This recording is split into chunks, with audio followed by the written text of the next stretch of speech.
right, welcome to the Tribe Speaks Extreme Triathlon podcast. I'm your host, Jennifer. We're here with Stuart, who's the CEO and chief of XTRI. And our guest today is Sergio Gomez, and he is a XTRI athlete, and he's the new race director and race organizer of ChibChi Fisha, which is the XTRI in Colombia. Shall we train out how to say it properly, Sergio? I think that's a good start. Was that right? Did I say it right? ChibChi Fisha. There you go, Stuart. Fisha. We'll get there eventually. Call it the XTRI. She's new to this game. Takes me a minute. All right, Sergio, thank you for being on our podcast. You get to be our guinea pig for one of our first official episodes that we're starting up for this podcast. Hey, Jennifer, thank you very much. It's an honor to be here, actually. Been following the XTRI World Tour since it started, and I'm more involved than I ever thought I would. And being the big guinea pig, it's absolutely great. So when did you first get involved with XTRI? What was your first experience? I did Janosik in 2019. So, yeah, what happened was that I had a surgery on my hip on 2017, and then I said I needed something to scare me, to really frighten me. So I said, well, let's try some XTRI World Tour races. And it did the job, absolutely did the job. So I got back in shape. I got in really good shape, and I absolutely loved the race. I loved everything about it. That's great. So you're like, I'm going to have surgery, and now I'm going to do something even harder. So let's do Janosik. That's great. Yeah, absolutely, absolutely. Even so much. I remember I did Ironman Cozumel in 2018. And it was all right. I could have done better, but I remember being at the award ceremony, and I didn't want to be there, really. I think I'm sorry to all the people that love Ironman Cozumel. I hated it. But on the day of the award ceremony, I got the email to be in Keltman and Janosik, and it was the greatest day. I was happier than everyone that qualified to Kona, that won the age group. I was the happiest. So it was great.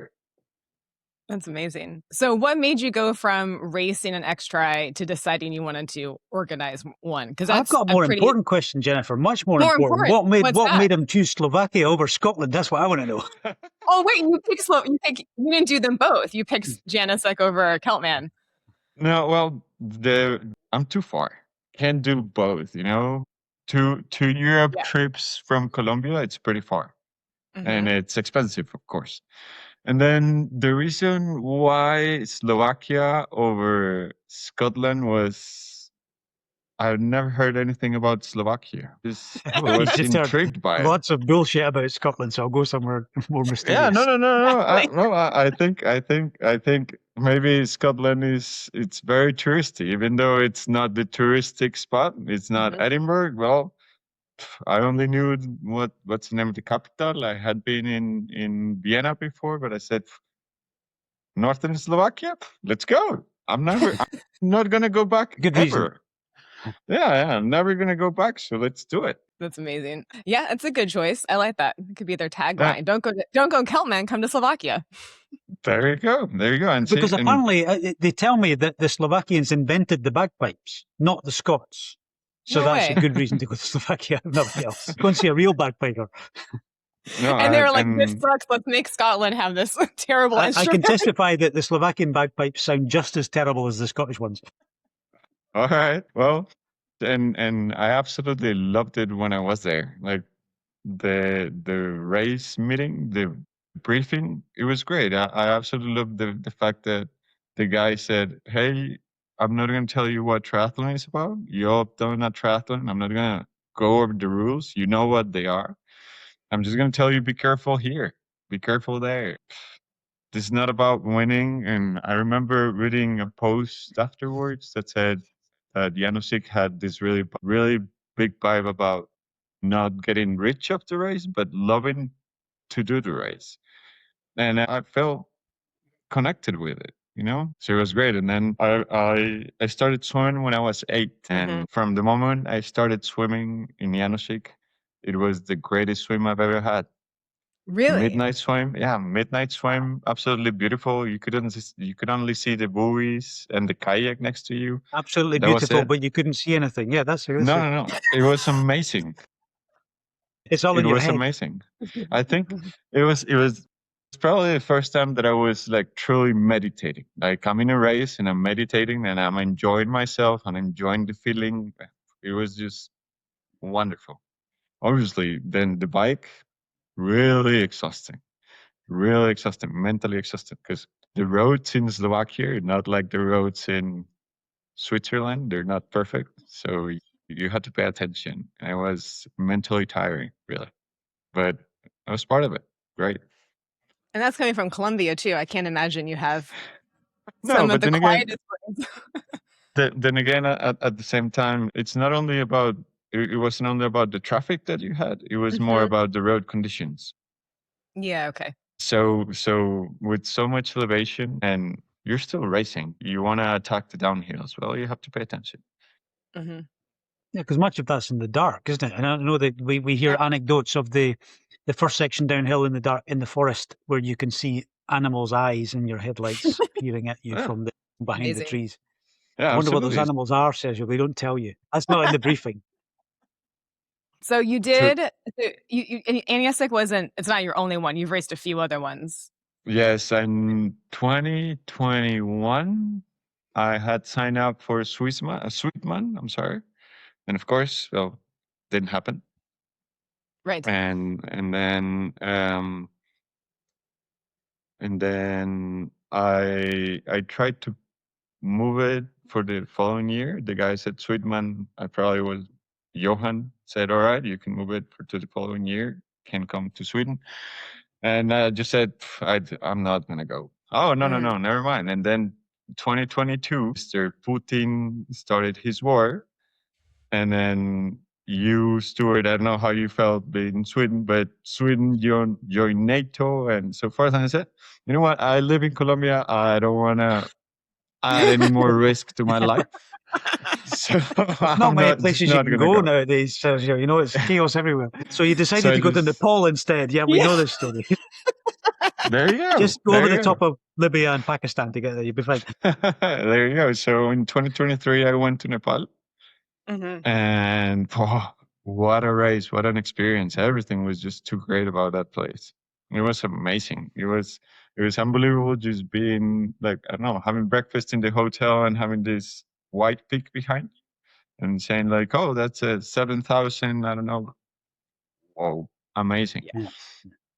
Amazing. And being from the mountains, I'm not a mountaineer, but I'm a mountain guy. I love Hmm. being in the mountains.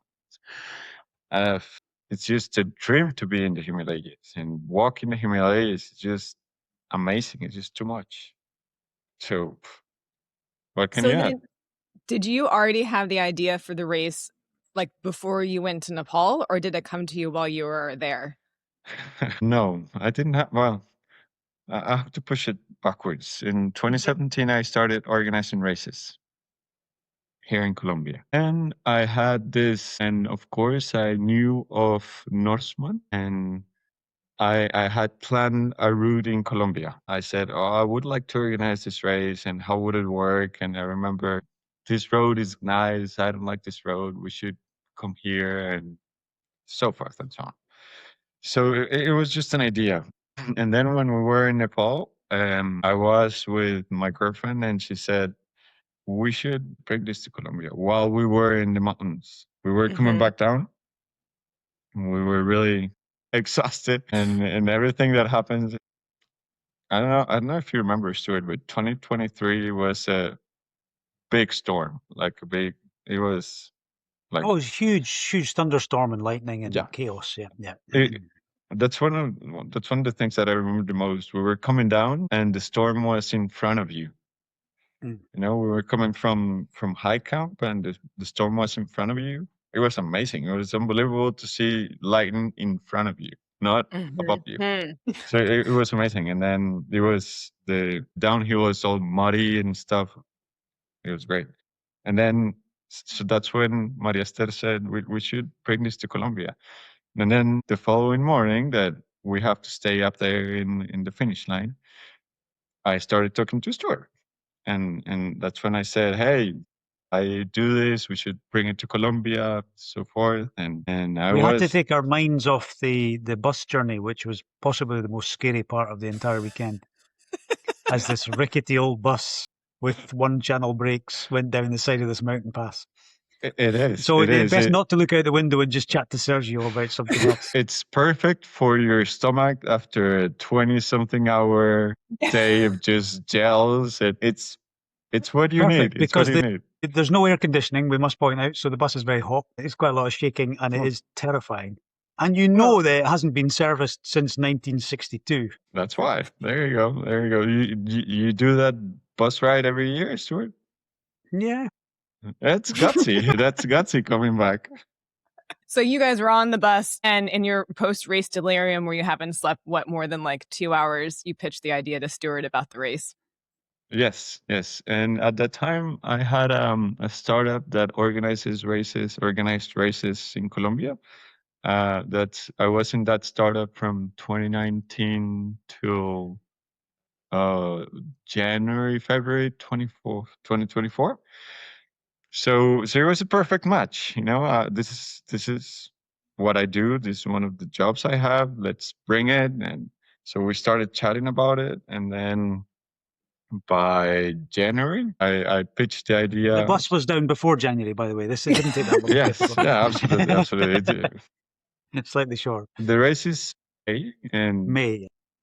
and then I wrote to Stuart probably like November, December, something. And so I pitched what we were doing in the startup in Colombia, and I'm never gonna forget it. We were organizing XTRI by that time, the Frodeno race, and I'm never gonna forget it. And Stuart said, "Well, if you convince Frodeno, I'm in. It's all right. That's all I needed to know." And so that's when the Colombia idea started. Was a little bit like the concept was organized, and I wanted to do it really, really tough, really hard. I wanted people to come and climb like they've never climbed before, and so we have a lot of mountains in Colombia, and let's just exploit them. Well, you have And like what the happened? mountains, like not just like mountains. You have like the Yeah. Andes. Absolutely, absolutely. And the thing is that the Andes in Colombia, in the south part of Colombia, they divide in 3 mountain ranges. So anywhere you go, you're just gonna climb. It doesn't matter. You just climb, climb, climb. It's amazing how you can in Colombia go from close to sea level to 4,000 meters in no time. And it doesn't matter where you are. You can be in the north, in the south, in the mid, and the center, and it's just amazing. There is a gravel race here in Colombia that's getting really, really popular. It's called Transcordilleras. So what they do is you cross Colombia and you have to cross the Andes 3 times. Oh my God. And then What's the elevation for that? Like the total climbing, do you know? it varies because the route varies, but I could be wrong, but it's like 2,000 kilometers and maybe 20,000 elevation. Jesus. Yeah, Wow. yeah, on a gravel bike, that's just too much. But it gives you that opportunity to just climb and climb and climb. So like 2 or 3 weeks after I pitched the idea to Stuart about coming or how would the race be and so forth, I sold my stake on that company. He went, well, basically, Jennifer, he went AWOL on me. That's what happened. Yeah, yeah. But it was for a good reason, and it was really quick. I had thought about selling it, but it just happened. It was like I made the decision. I'm not gonna fight through it. I'm just gonna go and buy a lot of peace for my mind, a lot of peace of mind. So I sold it, and I was going I to buy told a lot of Stuart. peas for my mom. It's like, this is a good thing to spend your money on. It's always the first thing I go for. And so, of course, XTRI World Tour stayed with the startup because they had the experience, they had the Well, assets. we'd already developed the routes and the ideas and the Yeah. name and some of the concepts. So we did keep moving on it, yeah.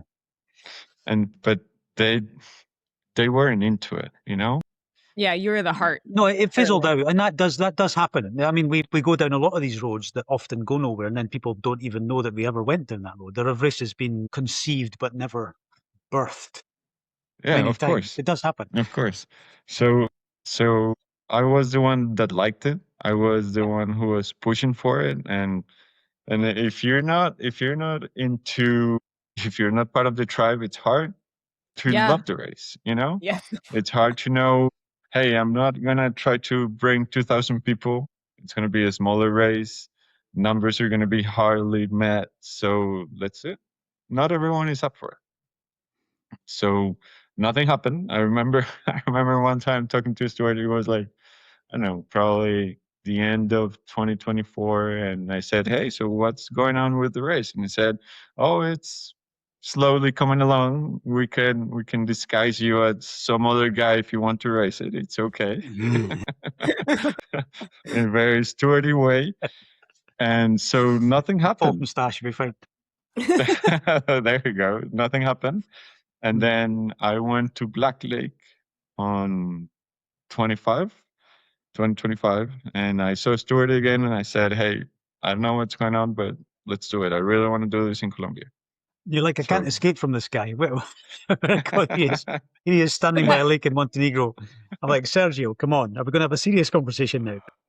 yeah, I love it because that's what it takes to do. It's what it takes to race XTRIs is to like really have the passion for it, and even more so to organize it. I love that you held on to this the whole time and still want to be absolutely. in it years later, because that's, you have to have that heart to it, or it doesn't.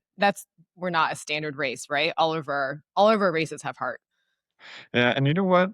Also, what happened was that between 2023 and Montenegro in 2025, I started doing a lot of fundraising for Operation Smile Colombia. Mm-hmm. So and the conversations I had with these people were different. And they said I became really good friends with who organized the fundraise, and she said, well, you have to know that organizing the race is not only going to be for you, it's going to be for the people that are going to race it. You know, how many people in Colombia have raced XTRI? Not many. Not very many, no. No, not many. So if you really want for people to have an experience like you had, well, that's why you should do it. That's why you should do the race. It's not about you. It's about bringing the race for more Colombians. Oh wow. So it turned into a serving the community more than fulfilling a dream, you know?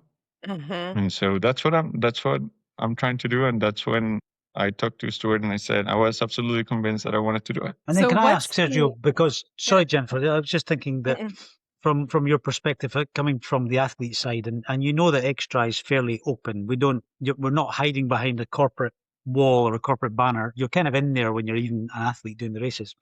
But once you move to the dark side, to the organizer side of the fence, what were your expectations, and what did you then find when you crossed that border?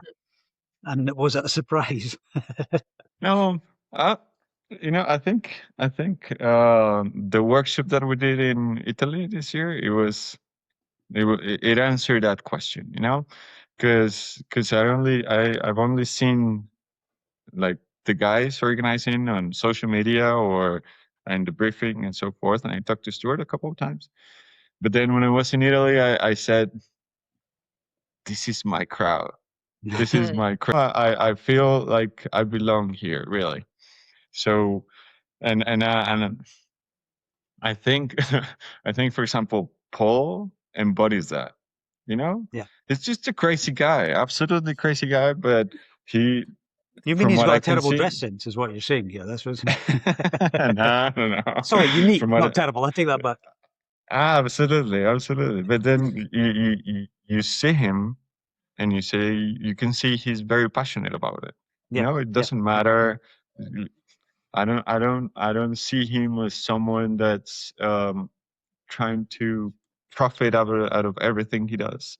He just wants people to have an experience, and th- And that's that's actually why I asked you that question, because it's such an interesting dynamic that we've got people from all around the world in a room like that who haven't ever met each other before, perhaps, but they're all so similar, which is almost a coincidence, but maybe it isn't. that's how it felt. I felt I felt home in a way. You know, it was very different, and I think it was very nice and very human to sit down with. I don't know, the guys from Norseman. Yeah. Um, Yeah. they're so nice people, you know. Well, they're normal guys. And It's like, well, they're not that they're special, really. they're crazy like you. They're different like you, but they don't see themselves as anything huge. They're No. just normal people that have this race and want people to come and have a great experience. And something else that I really liked about that workshop was all the research that the guys from Norseman has done. Mm. The You medical know? research, yeah. Really Yeah, impressive. absolutely, absolutely. I because I've asked myself many times that. For example, I remember the morning of Himalaya, I asked Jamie if he had slept the night before, and You would know the answer to that just by looking at Jamie's face. It's pretty obvious. and The cold sweat.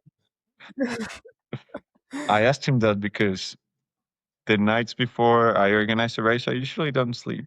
And the No. reason why I don't sleep is because I'm thinking, where is somebody's gonna fall? Where Mhm. is the spot what's gonna happen? You know, it's all about safety. And so I asked him that. And he said, no, I had a good night's sleep, so forth, blah blah blah blah. And He's a good liar. yeah, something that I'm very proud of is one of the races that we organized. Well, we had the startup. Is that the only person that fall in that race fall under the ambulance? So I said we have to put the ambulance right here, and it fall under the ambulance. It was perfect. It was amazing. Brilliant timing. And yeah, perfect placing. So with that is that these people are, of course, wanting athletes to have such an experience, but they're not going to risk being stupidly about it, you know? So it was just amazing.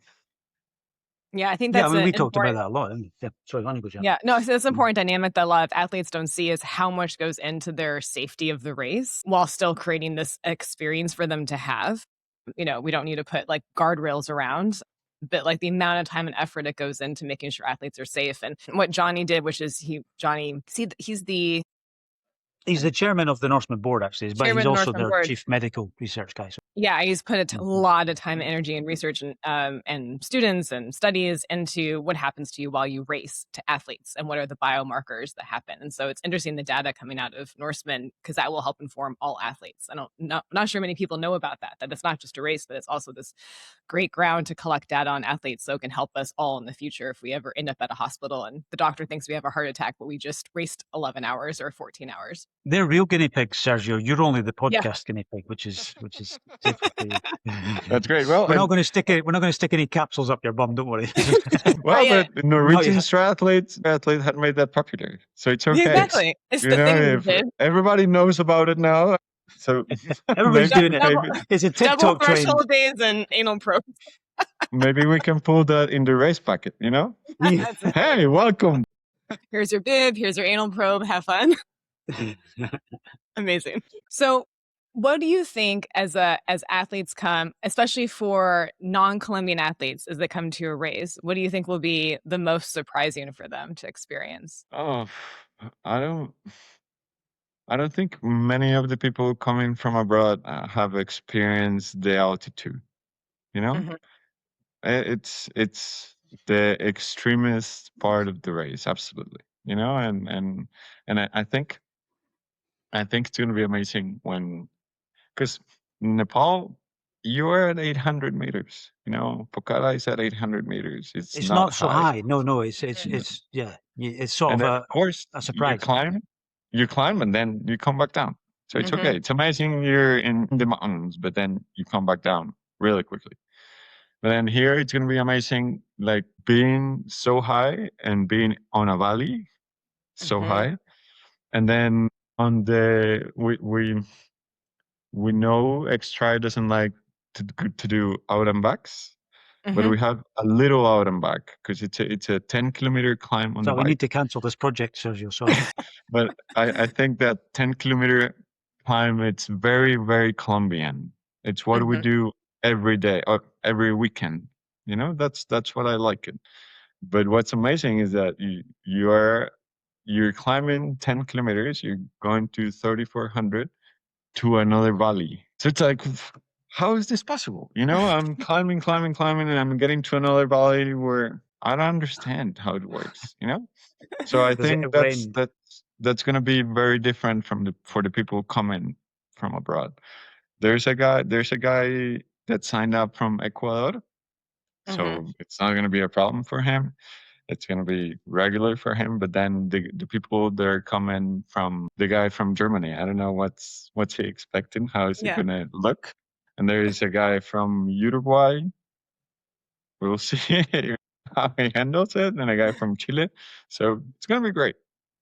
And You'll have a lot what's more than the- that by the time comes as well, Yeah. Sergio. You'll have a big international audience, I'm Absolutely. sure. I'm sure there will be You people have at from the least one Netherlands as well. So although Germany and the Mm. Netherlands are both reasonably flat. So what's the? You told me stories of. We all know like Colombia has like a big cycling culture. What will that? Will people be able to experience that when they're there for the race? Like, what's that going to look like? I think they're going to be amazed because where we're going to go in the race, it's far from Bogota. It's a little bit far from Bogota, but it's around like a highly populated area. You know, it's around Sogamoso. Sogamoso could be like maybe 1 million people town or region. So it's a lot of people, and it's like the economy is thriving, and you'll see a lot of people working the fields, and a lot of people living there. So since the race is going to be in Saturday, there's going to be, of course, a lot of athletes getting passed by people just going out cycling. You know, and they could be little kids, or they could be older people.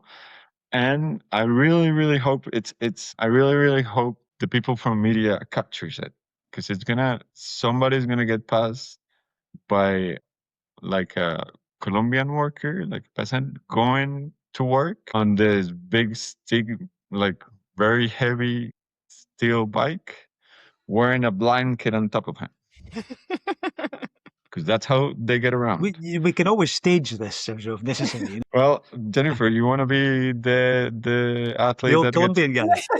Like this pass. No, I want we need a dude on like a $10,000 bike getting passed by the fixie. Okay. The 80-year-old on the fixie. What we need to do is give the Colombian guy a $10,000 bike and say, "Up you go with this." Yeah, Oh, let's there continue. you go. There you go. Really good. There you I'll go. be the winner. There you go. So this is the region where Nairo Quintana was born, Miguel Angel Lopez, and so they're really proud about their cycling. So it's gonna be absolutely amazing. Just seeing so many people riding, because the races I've been to, well, Montenegro, there's nothing. Like you feel you're the only cyclist there. And of course, when I got to Slovakia, it was great seeing so many people, quote unquote, cycling, and so many people having, I don't know, the Bora Hansgrohe jersey, because Sagan, of course, but it's nothing like here. It's crazy. It's absolutely crazy how many people go out cycling. That'll be a great part of the race. Yeah, even so much that we could have like an organization problem. For example, Jennifer, you're racing. Thank you. It's an honor. But there is probably people going to try to stick to your wheel. Right. Yeah. Well, yeah, because they're cycling, and that's that's what you do when you go ride bikes. Especially if a woman passes you, you stay on her wheel. Absolutely. She can't pass you. So Yeah. so I don't know how to handle it yet, but that's easy, probably gonna. Sergio. We do in this case we do decide to give them special gifts in the race pack. They get a whip. No, that's fine. They can do it wheel. You actually get a little bit of a draft push when somebody's on your wheel, so it's actually a but especially in the climb, because yeah. us Colombians, we love climbing. We don't like flats, you know. So when you're climbing, if you pass some cyclists, they're gonna try to stick on Yeah. your wheel. I'm absolutely sure of that.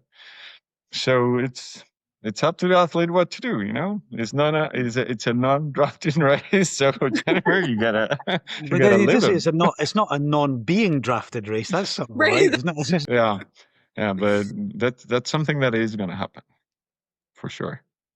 Yeah, it's an interesting dynamic to have in the race like that. be fun. Yes. So, Sergio, I one more question for you. Now that you've become an athlete and an organizer, does your life involve anything else other than thinking about extra? Or have you become like Jennifer and I, where it's all consuming? Well, lately it doesn't. Since we're launching the camp and we're Yeah. working on the camp. Mm-hmm. But no. So what do? I manage a dairy farm. Yeah, it's very different. So Very different.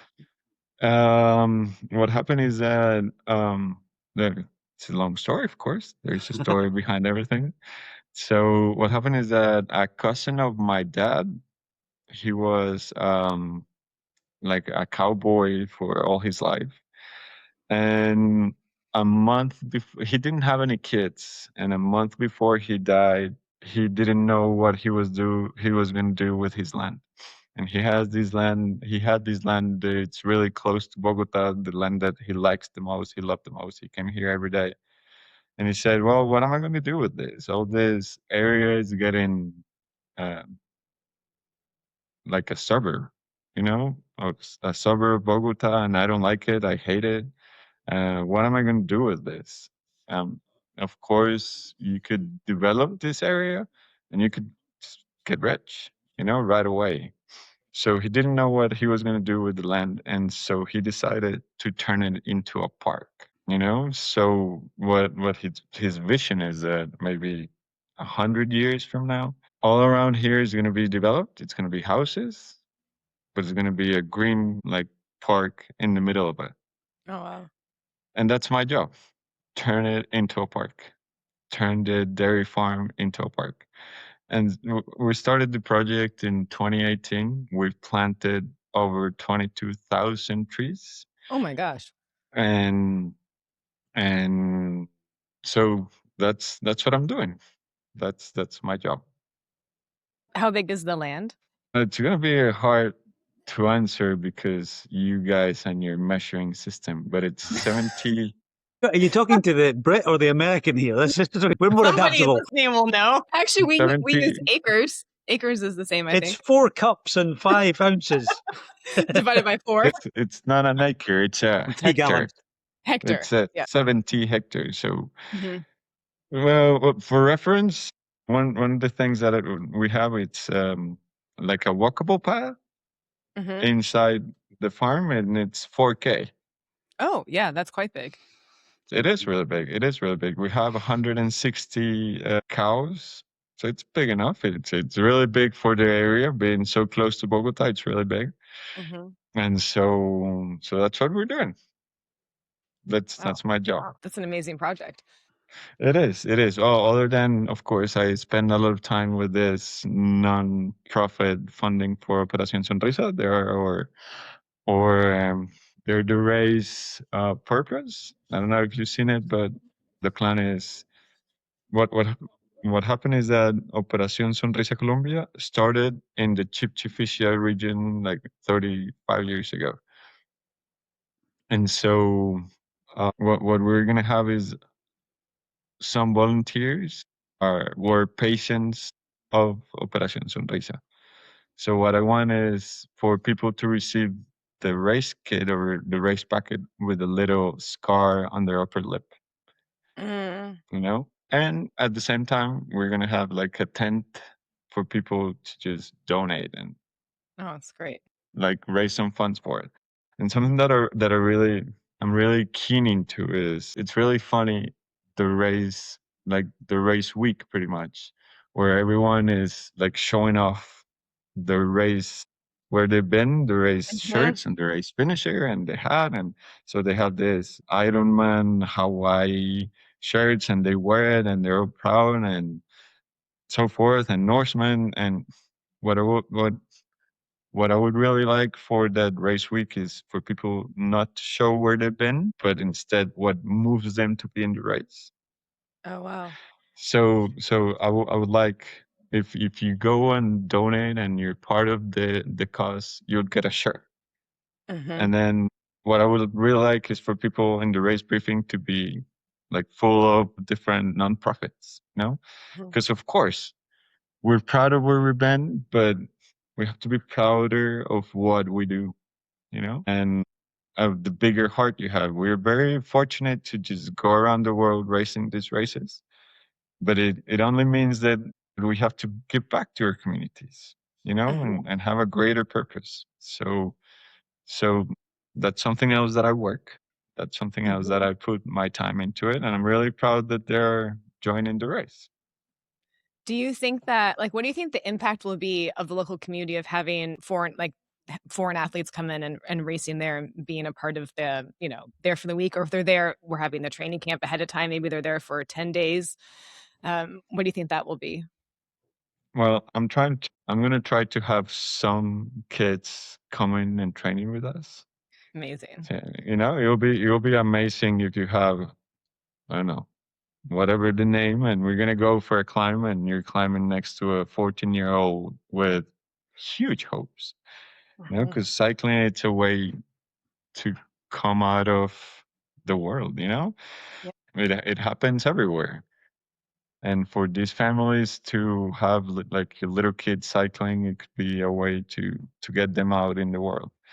So it'll be absolutely amazing if we go out cycling with them, if we go swimming with them. I've become friends with a guy who has a triathlon team in the region. Oh, nice. So it's gonna be. I think it could be beautiful. That's one thing.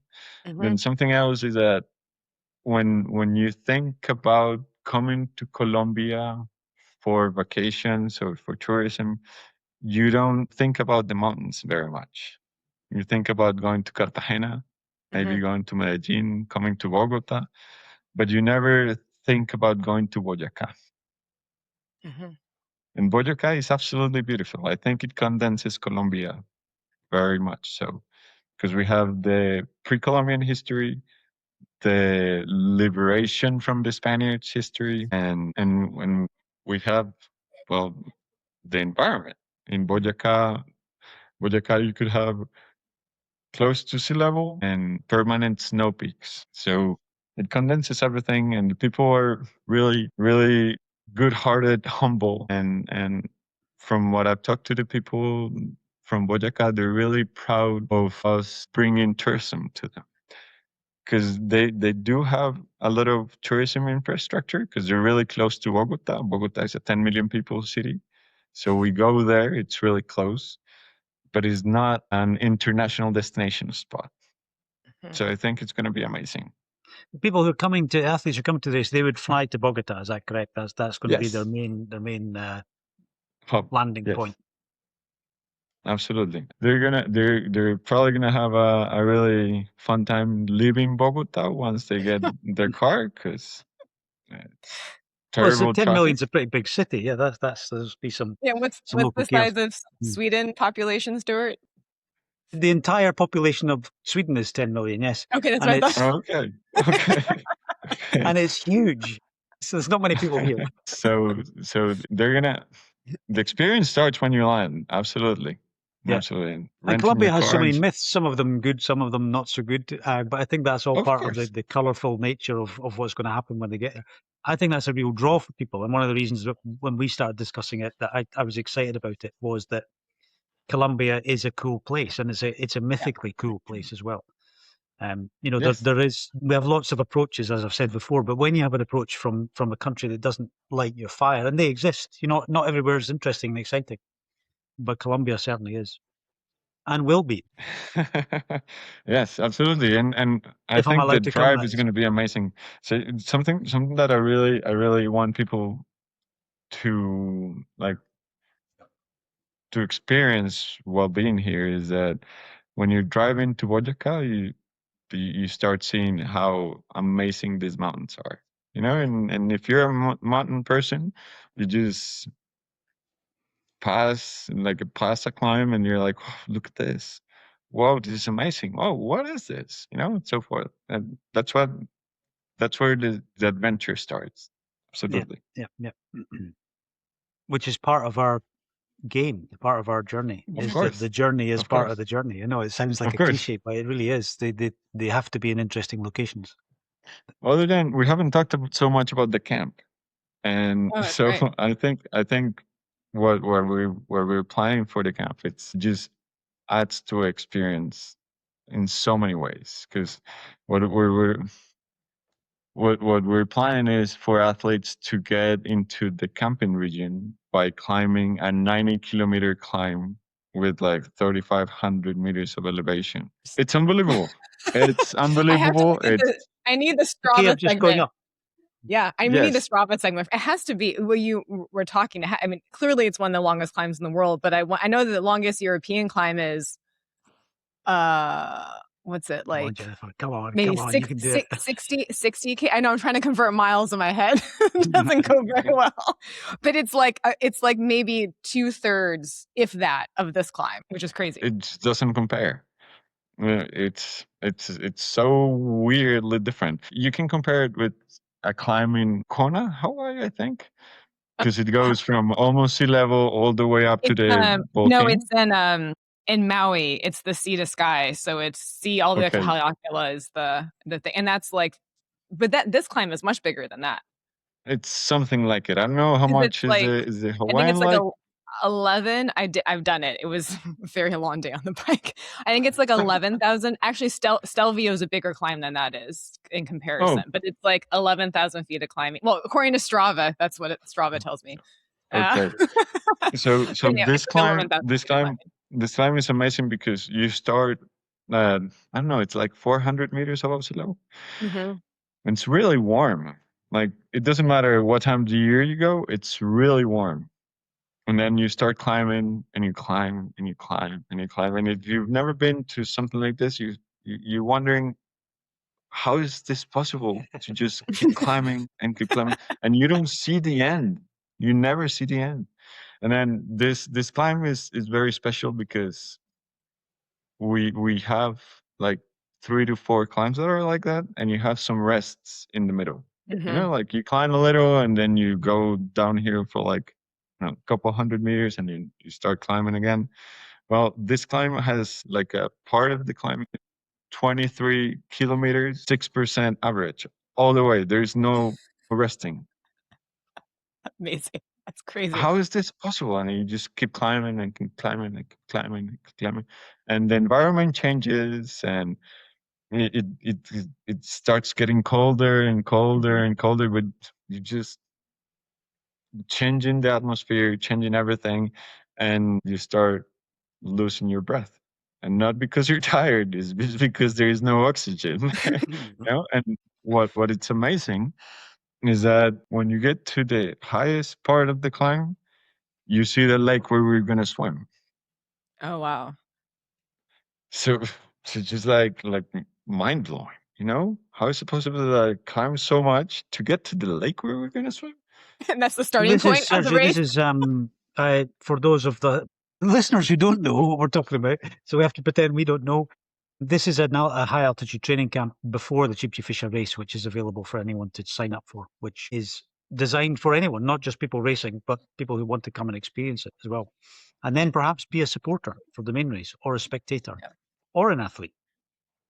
Absolutely, and I think Colombia has had like a really big cycling impact lately. We started with Nairo Quintana, Rigor Turan, Egan Bernal, and so forth.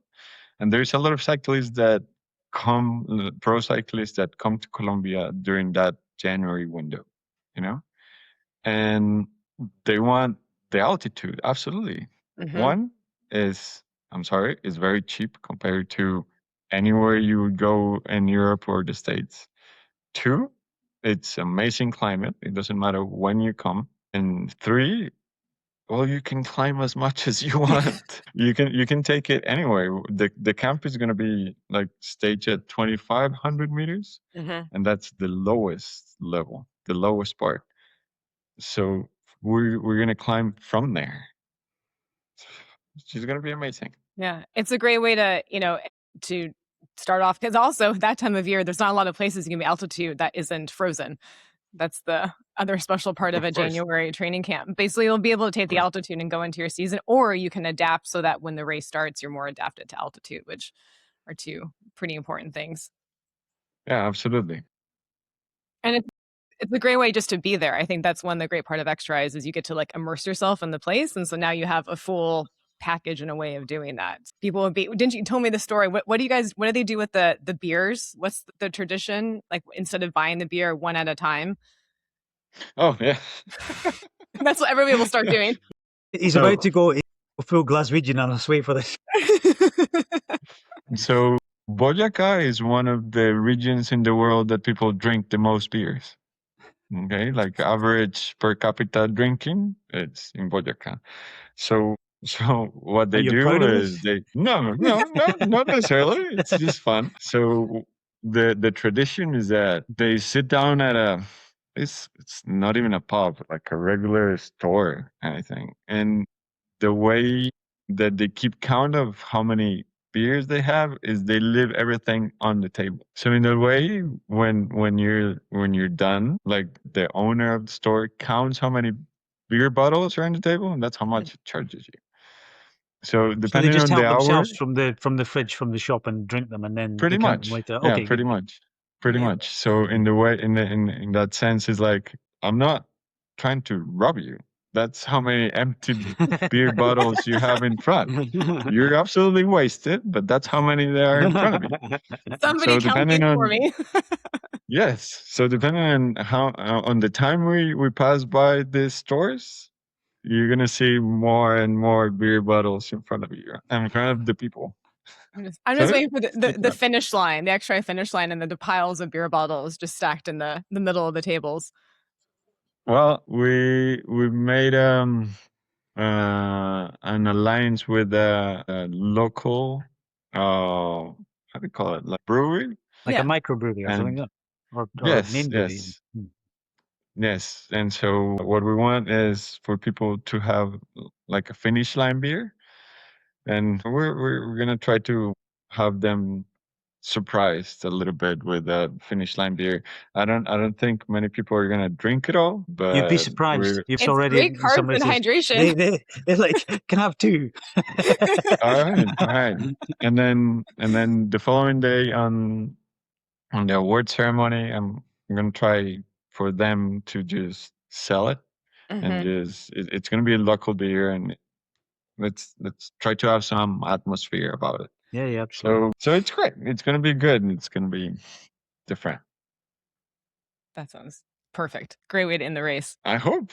And I hope you get good. I hope you get good numbers. I mean, we've got a fair while to go, but we should just encourage our audience to check it out and to remember that if you live in Northern Europe, like much of our audience does, then January's a pretty miserable month. It's a good month to go to Colombia, where it's warm and exciting and interesting, and just leave the dark skies at home. Yeah, exactly. There's probably going to be a lot of indoor training for them.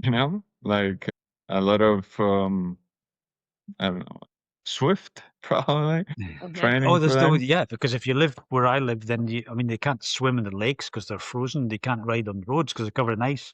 Yeah, there's a lot of that going on.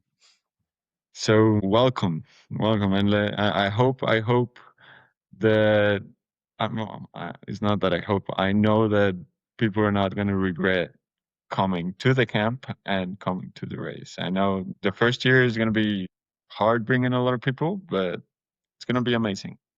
And will they meet you or the guy with the moustache? This is the big question of the day. We'll see. We'll see. So is there any final things you hope that people listening know about the camp or the race or story? Well, as Stuart said, there's a lot of stories about Colombia, and just know that the region where the race is going to be, it's absolutely safe. Mm-hmm. There's not going to be an issue like a security issue at all. It's and the road from Bogota to there. It's always been really, really safe. So there's nothing to worry about that. If you're worried about the altitude, be be worried. It's a lottery because it can happen to anyone. When I'm sorry, bringing it back, when we were in the Himalaya in Nepal, me and my girlfriend did the Annapurna circuit. Mm-hmm. We couldn't finish because she got a pulmonary edema, and well, we live in altitude. We worked at 3,000 meters at the time, and she got an edema. So it's a lottery. You never know how your body's going to handle it. You just have to get acclimatized and train for it.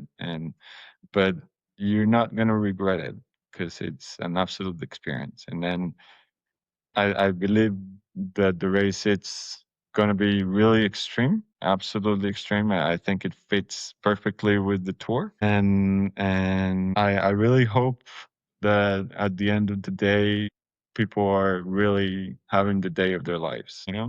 Like at the finish line, it's not going to be a party at the finish line. I hope it's going to be really, really emotional for everyone. Mm-hmm. I have to be. I have to.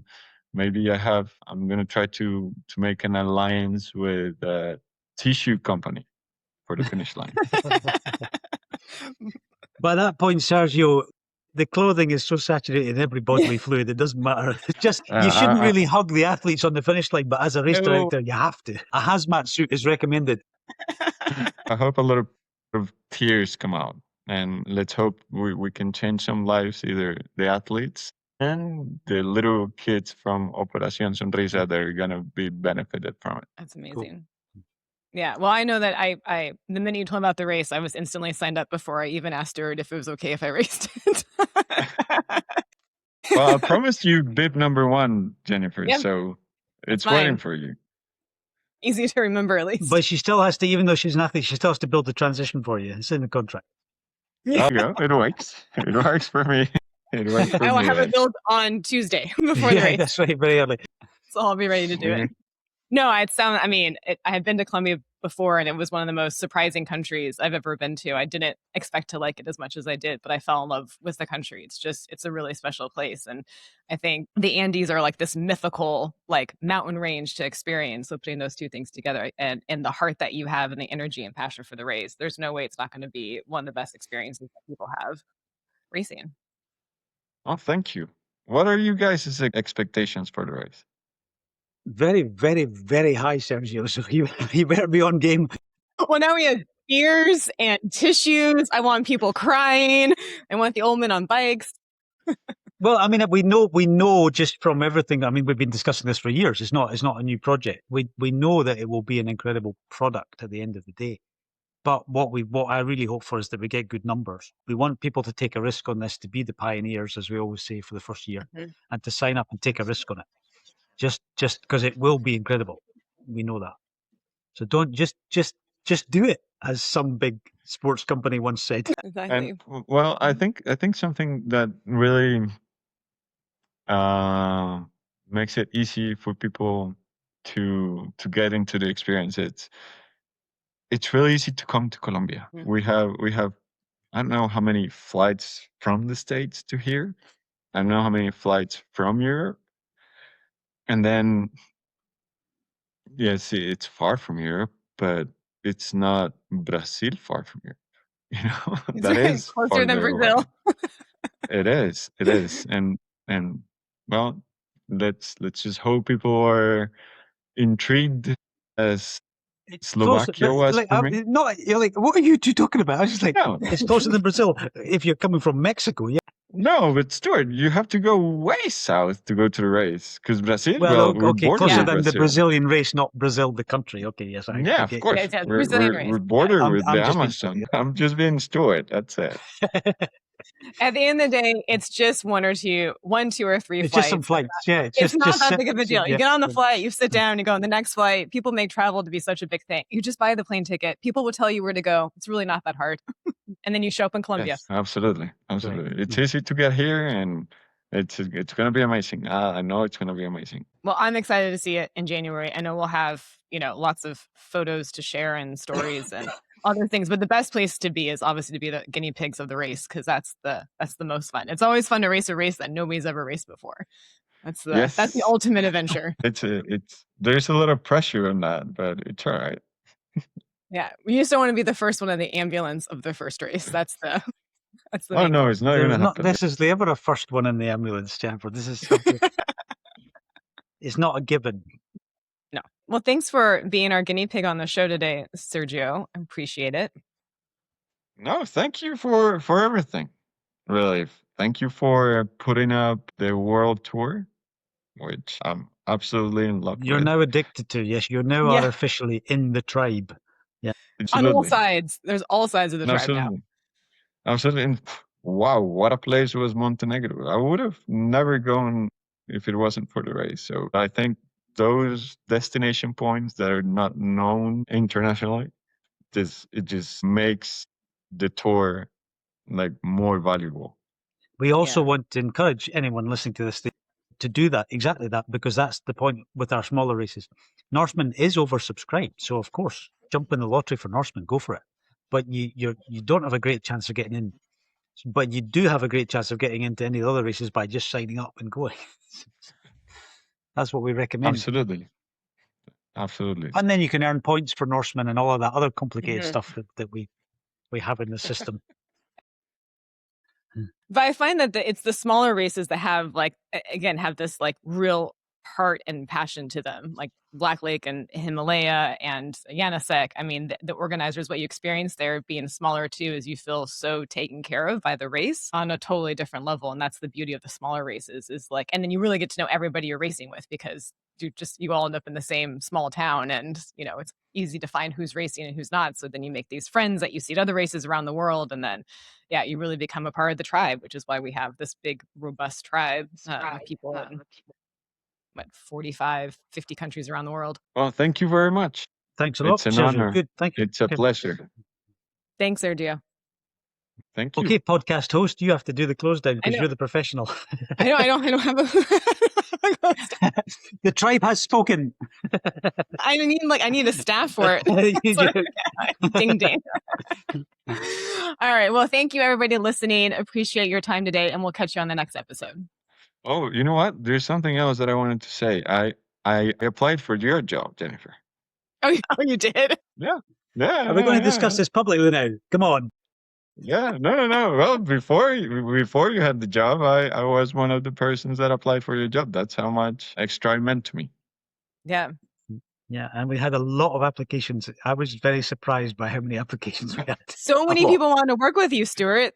It was the photo of you on the laptop, overlooking the mountain. That's what did it. I think perhaps the location rather than the person. And that blue puffy with that laptop right now. That's what I want. Yes, that was it. Well, sorry that. Well, you sneaked in the back door, Sergio. So you did it anyway. You got in the other way. Still part of the. Part of everything now. So it'll be, it'd be great to see the race in January, and maybe we'll have you back on and have a follow up to see how it all went. It'll be interesting to see everything that happens for a first year race, all the challenges and triumphs. Yep. All right. I'll do the closing again. Thank you everybody for listening, and we'll catch you on the next episode.